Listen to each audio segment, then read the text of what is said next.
Morning, everybody. As we go to the fifth reading in the portion of Shlach, we're holding on chapter 15, verse number 8. V'chisasu ben boker, when you prepare a young bull as an oila, as a burnt offering, a zavach, or an offering lefali neder, to express in a sacrifice by expressing of a vow, a shlamim, or a peace offering l'Hashem to God. V'hikral ben baka, you should bring on this bull, Seila Shalosh Esreinim, you should bring a meal offering that consists of 3/10 of an ephah of flour, Balu Bashem, and mixed with oil, Patzia hin, a half of hin of oil. Yayin takriv nesech, and you should bring a half a hin of a wine for a libation, a nesech. Ishe Lashem, it's a fire to God. Ashi said, Ishedeach nechoyach Lashem, it's a fire of a pleasing fragrance to God. Ishedeach. Ashi, this not refers only to the meal offering, but the wine is not a fire offering. The wine was spilled, poured in the side of the mizbeach, was not placed in the fire. This is what you should do for each ox, each ram, either to the sheep goats, or to the young goats. Ashi says, the young sheep, whether the sheep, lamb, or goat, and the names are given to sheep and goats within the first year. An ayel, a ram, is given to an age of 13 months and 1 day. According to the number you offer, that's what you shall do. Present for each one according to their numbers. What does that mean? Now she says that according to the number of animals you offer as a sacrifice, so you shall present libations for each one of them. According to the number of animals shall be the number of libation. Verse 13. Kol ezrach b'Yisrael, kol ezrach, every native, yaseh kacha, shall do this. Lahakiv isherech nechaya, to bring up a fire offering, a pleasing fragrance, leich nechayach l'Hashem. If every proselyte lives beside with you, those who are amongst you, in the future generations, and he offers up a fire offering Hashem to God. Whatever you do for yourself, so should you do for him. Hakahol, one rule applies to the assembly. Chuka achas, this is one rule. Lachem, to you, v'lager agor, to those that come with you.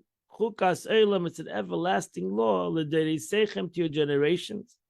Kachem, like you, kager, should be a convert. Yil ifnei Hashem, it should be before God.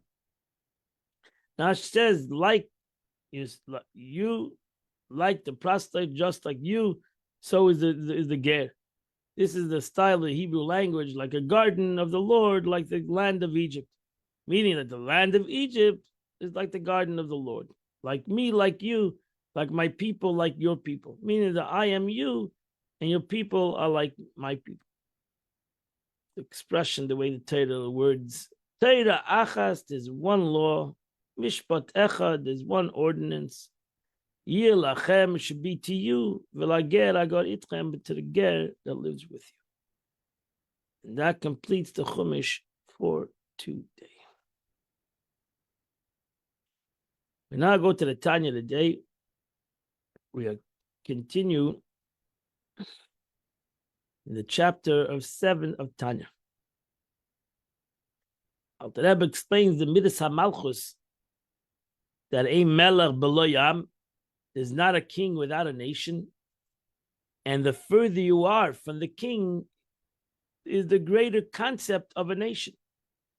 When something is felt far away from the king, and nevertheless he accepts the yoke of the king, that's the concept of Hadras Melech. That's the concept of the beauty of the king. The king becomes a king of things, of entities that are far from him, that are not close to him, that are in distance from him. They're not his ministers. They're not his children. They are entities that have a far distance from them and the king. And nevertheless, they crown the king upon them. And that's the beauty of Malchus. The world, the term world, blessed is his name and his kingship, la'olam, on the world. Shem olam, when you say world, neifal al b'chinas makom b'chinas mandaf, applies that which possesses the dimension of space and time. B'chinas makom, what means the space? Mizrach, Ma'ariv, Tzaf and Dorim, Ma'alamata, east, west, north and south, upward and downward. And b'chinas man, what's the concept of time? Over Hevivas, concept of the past, the present, and the future. Only with regard to these entities that are subject to the limitation of space and time are termed olam, be applied. Olam, you're in this world. When you say you're in this world, you're in time and space. When you say something is in time and space, then you understand how you're the total opposite of spirituality.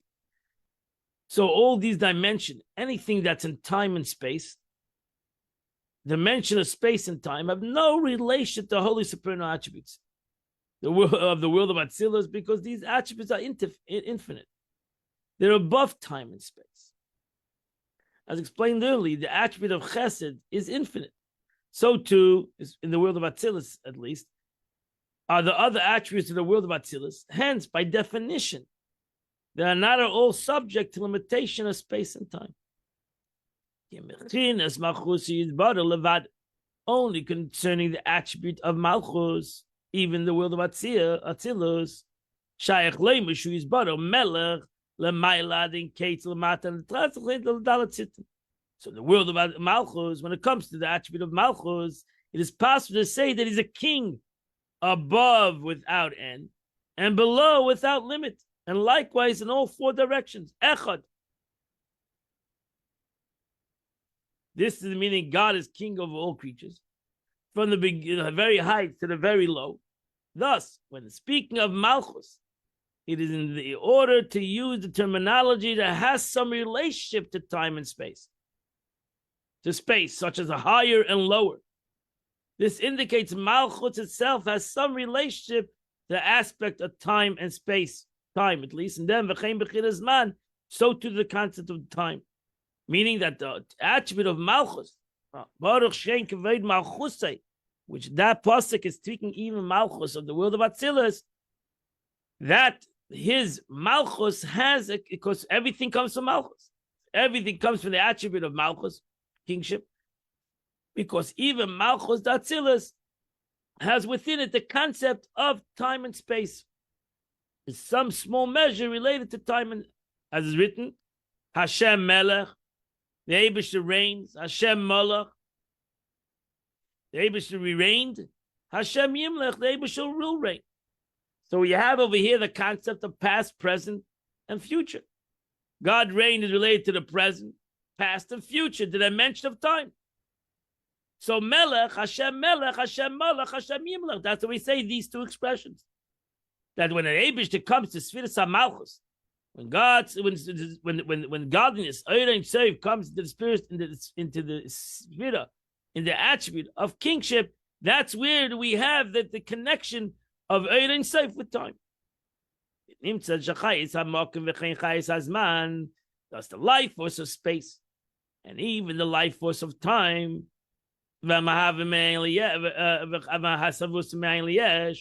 And they're coming into being from nothing. Kiyum and Kozman Kiyumam, and their existence as long as they shall exist. Midas Malchus is Baruch, comes from the attribute of Malchus. Which, what is the attribute of Malchus? The Shem Adnus, and the concept of Adnus, lordship. Baruch Hu, blessed be. The concept of Malchus Atzilus, Malchus of the world of Atzilus, is the create, as we learn in Kabbalah. For the Malchus of the world of Atzilus, which is the Devar Hashem, which is the concept of Adnus, comes about the whole concept of creation of the world. But ultimately, the attribute of Malchus The way it's in the world of emanation, world of Atzilus, is united with his essence and being in absolute union. Even as it's in Malchus, it's still united with HaKadosh Baruch Hu, with Dashe Shal HaKadosh Baruch Hu. The attributes of God in the world of Atzilus is totally and utterly united with Ein Sof, with infinite light of God. As explained, we'll explain.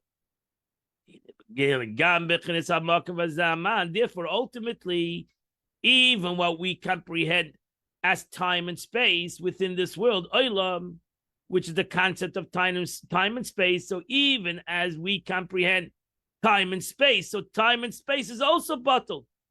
That really within time and space is no time. There's no space. Because ultimately, even time and space, there's no concept of time and space when it comes to God. As we gave the analogy of the nullification of the ray of the sun within the sun. This means to say, as long as Malchus still exists in a state of complete union with God's essence and being, space and time, the source of the world, as found within the attribute of Malchus, is utterly nullified relative to God, which is above time and space. This state is called the higher level of unity. This is what we call, when we started off this chapter, that we have Yichudi Ilah, the highest level of unity, which is total nullification, where the attribute, where the concept feels nullified to God. It exists only before the descent of Malchus to the various Tzimtzumim in order to vest itself into the lower world, thereby creating them and providing them with life. It is then that the worlds enjoy the state of higher level of unity, because from the perspective of the pristine source of Malchus and Adnut, which brings about their existence, their actual creation is as yet inconceivable, in so much as Malchus and Adnut are still in a state of inclusion within their source. Consequently, space and time exist there in the same manner as the light exists within the sun and the state of complete nullity. And that's why the way you look from above, the way Malchus looks at the world, the way the attributes, the way they are not Atzilus, the way they look at the world, they look at the world as totally nullified in its source.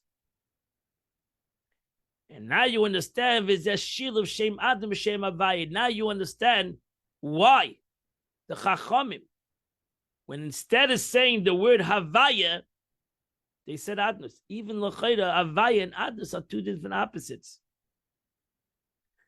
Because Havaya is a concept, Yudke Vavke is an infinite name of God, the tetragram. It's a past, present, and future at the same time, because that's the meaning of Havaya.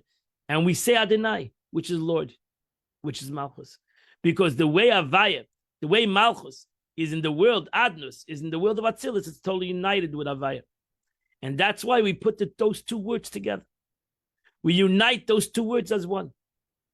This is the mean alternative, alternation to the letters instead of saying Yudke Vavke, which we're not allowed to say, we say Adonai, which is Lord, which is the concept of Malchus. The name Adnus with the letters of the name of Havaya. When the letters of the divine name are alternated with the letters of another, the name whose initial letters appears first in the dominant one, the second name being not intertwined and encompassed by it. If, for example, the first letter of the initial name of the divine name was designated as Chesed, and the second letter is designated initial name of God designated Gvura, the revelation of Chesed will be predominant. So too, one who speaks of the of alternation of letters of the name Adnut with the letters of the name Havaya, when referring to Malchus and Adnus, while they're still united with God's essence and being, which they are lofty to serve as a source of the created beings. And therefore, we interchange them. Because Adnut, or Malchus, which is the same thing, Malchus and Adnut is the same thing. Malchus is kingship, Adnut is lordship. Both of those concepts, the way they are in Atzilus, they're united as one. They're totally bottled. They're totally as one entity. And therefore, you can interchange them. the way they ultimately come into the world. Now you have Malchus of the world of Asiya. Over here in this world, it's seemingly a separate entity. The eventual source of existence of created being is Malchus and Adnut of the world of Atzilus. Nevertheless, since the divine name Havaya is dominant, that's the real name. You're not saying it, but that's the real name. Meaning, since Adnut is submerged within Havaya, all existence is completely nullified in relation to God's essence and being, just as the sunlight is devoid of all identity within the sun. Shem Havaya, because the name Havaya, Yud-Kei Vav-Kei, shows or indicates that it's above time and space. Because Havaya, Yud-Kei Vav-Kei, symbolize the can't that he is, he will be, and all at the same time. He was, he is, and he will be at the same time, which is above time and space. Past, present, and future meld in one within the name of Yud-Kei Vav-Kei, indicating that Havaya, the name Havaya, transcends time. As is brought down in Kabbalah, the portion of Pinchas. Likewise, not only his name Havaya transcends time, it transcends space. For Havaya, ki hamahavet tamid, because Havaya, as we explained in the previous chapters, that Yud-Kei Vav-Kei, Haiva means creation, and the Yud symbolizes continuous creation. For Havaya continuously brings into existence the whole dimension of space, from all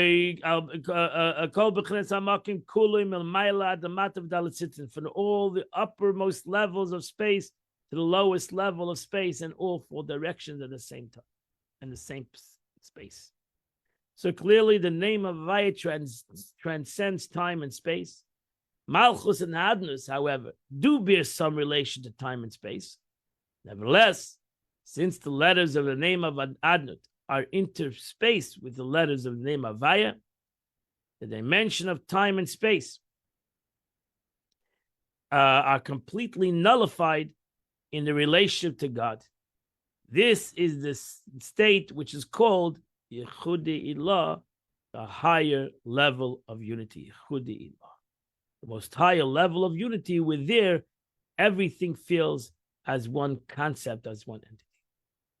And here we finished Tanya for today. Today is the 21st day of the month, which Tillim, the Psalms of the day, is chapter 104 and 105. If you do those two chapters, you do the Chitas of the day. I invite you all, everybody, to we're going to have a class at 10 o'clock on a Parsha of the week from the Rebbe. Everybody's welcome to come, either at Chabad or on Zoom or direct, whatever makes you comfortable. Have a wonderful and beautiful and happy day.